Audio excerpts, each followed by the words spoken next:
Jujutsu Kaisen is currently on fire this year. From the Fortnite collab to the new season trending and dominating this current season of anime, to Jujutsu Kaisen Cursed Clash being an official game currently ready to be released by February 2nd next year. Jujutsu Kaisen is joining the mainstream lineup of anime games that fans turn to love over the years and years to come. But how will it hold a candle to the light before it? What do I mean by holding a light or a candle to the light before? Let's take the Xenoverse series, for example.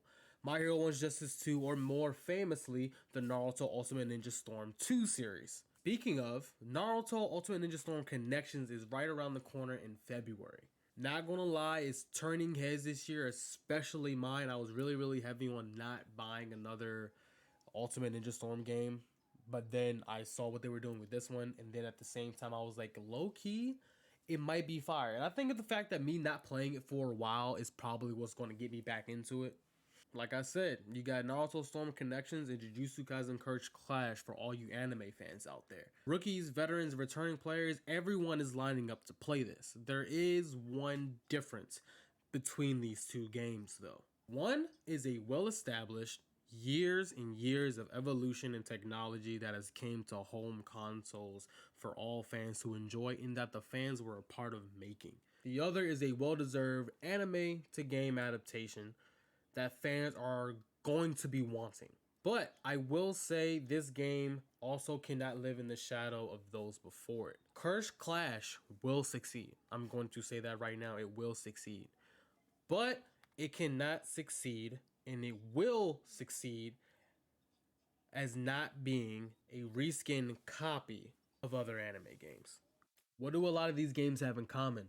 Jujutsu Kaisen is a 2v2 action-based game, can be played 1v1 or 2v2. Naruto Ultimate Ninja Storm Connections is also an arena-style fighter with one-on-one type battles, but with supporting allies in the fight. I do want you guys to know this video in no shape or form is to persuade you or dissuade you, if that's the term or word, into thinking I am picking sides or wanting you to basically buy one over the other, or want you thinking one is better than the other. I love both series genuinely. I just really don't want JJK Cursed Clash to have the same track record as the Ninja Storm series, if that makes sense. I personally do not like the idea of a new game is the equivalent to the same game previously, just with new characters or updated characters. I don't call that really like a new game. And at the same time, for another discussion later, I also don't think for other games other than just anime games we should be paying like full price for a game that we played technically already. We're just playing an updated version of it. That's basically the same thing from last year. I have this ongoing joke that Naruto Ultimate Ninja Storm is basically the 2K series of anime games in terms. I don't want JJK Cursed Clash to only release the same variations of itself. Like, for instance, we have Jujutsu Kaisen Cursed Clash, right? I don't want them to make a Jujutsu Kaisen Cursed Clash 2 domain expansion. I don't want that. But I will say this.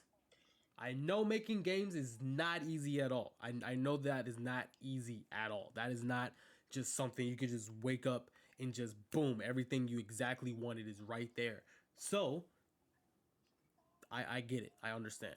Maybe it is easier for them and I just didn't take that into consideration. An example, though, of what could happen and what has happened that's proven to work is I can understand how a break from the norm or the formula can help. And I have some examples. I think I have two examples of how this could work. Do you guys remember when the world received the Dragon Ball Xenoverse 2 on October 25th, 2016? Dragon Ball Z Kakarot released January 16th, 2020. For 7 years, Xenoverse 2 has been updated and supported, while DBZ Kakarot had its own and equal shine, but still separate spotlight, if that made sense. Xenoverse 2 was the arena fighter. It had its like, I guess it was a little bit better because you had like flying and stuff in there. Like, ultimates, and you had like the raid battles and stuff like that too, right? But here's my point. DBZ Kakarot, Dragon Ball Z Kakarot, which we received back in 2020, was the open world RPG. One didn't do, the other one basically did. I enjoyed both.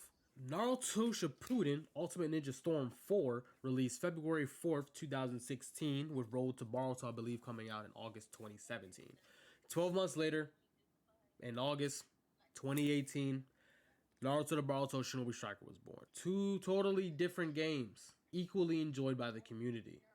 One being an arena fighter, story-based 1v1 multiplayer battles, and the other being a highly customizable multiplayer brawler fighting anime game. Character customization, you got PvP, PvE, and then the many DLC and updates over the last 5 years. The 4 games I named have a lot of similarities between them, but I promise you, they have just as much, if not the same differences. And it's basically, it comes down to me just venting, basically me wanting Cursed Clash to be different. 2v2 battles, sign me up. Domain expansions, I'm there. Being able to fight back and still move around inside a domain expansion instead of it being an automatic game over immediately, done deal.